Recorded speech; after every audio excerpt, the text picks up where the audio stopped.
ни для кого не для секрет. Например, мне не все нравится, все, что делает сейчас, может быть, и президент, и кабинет министров, не все. Но какие-то вещи, видимо, все-таки полезные вещи тоже, наверное, делают.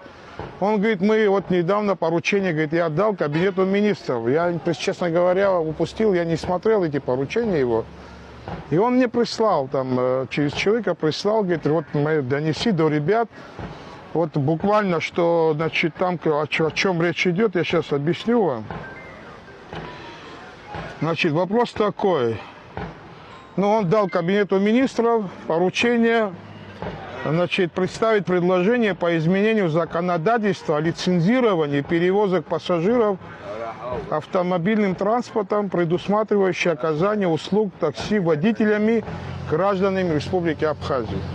То есть там они эту норму ведут, которая нас всех, о чем мы сейчас говорили.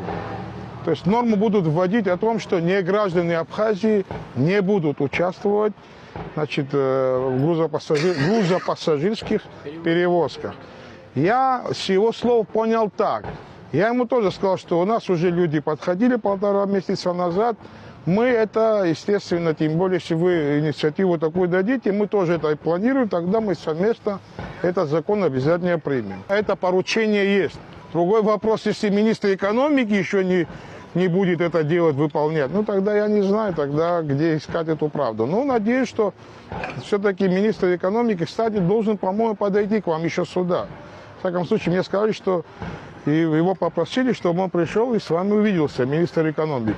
Я думаю, что сегодня, если это удовлетворительно для вас, единственное, что я вам хочу сказать, вот за то, что вы сегодня второй день стоите, что свое мнение не стесняйтесь говорить. Если завтра кого-то будут преследовать, вот вы почувствуете в этом, да, не надо стесняться. Звоните мне, звоните к депутатам вашим, кто у вас был.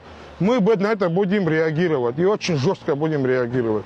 Наш народ никогда не был ни крепостным, не был, ни под кем-то не ходил, рабами мы никогда не были, абсолютно. Вдруг Шарафахан и Хамадзамас, да, а вот если вы имеют, у нас только ты, даже князьям как на ты, как и царю, и князьям на ты обращались, настолько все было равноправно. Так что, если сегодня народ Абхазии обоснованно свой глаз народа есть, мы не позволим, чтобы этот глаз народа кто-то подавил или еще что-то сделал. Но вы должны понимать, что в вопросах этот вопрос не решат, но как мы только выйдем, то есть в парламент, значит, мы этот вопрос начнем сразу обсуждать и готовить этот закон. Я думаю, что от президентской администрации тоже придет их вариант, наш стигает цены, а цены мы это вопрос, я думаю, это там долго не надо будет мусорить, там все, в принципе, как говорится, на поверхности все находится. Я думаю, что это мы вопрос быстренько решим. Теперь касается вашего руководства. Там нормальный тоже парень, я постараюсь завтра с ним увидеться. Вы сами сказали, что у него проблема какая-то есть там, значит, небольшая проблема, которую он сейчас сегодня решает. Но мы завтра тоже постараемся с ним увидеться, и какие-то, если вопросы есть, тоже снимем.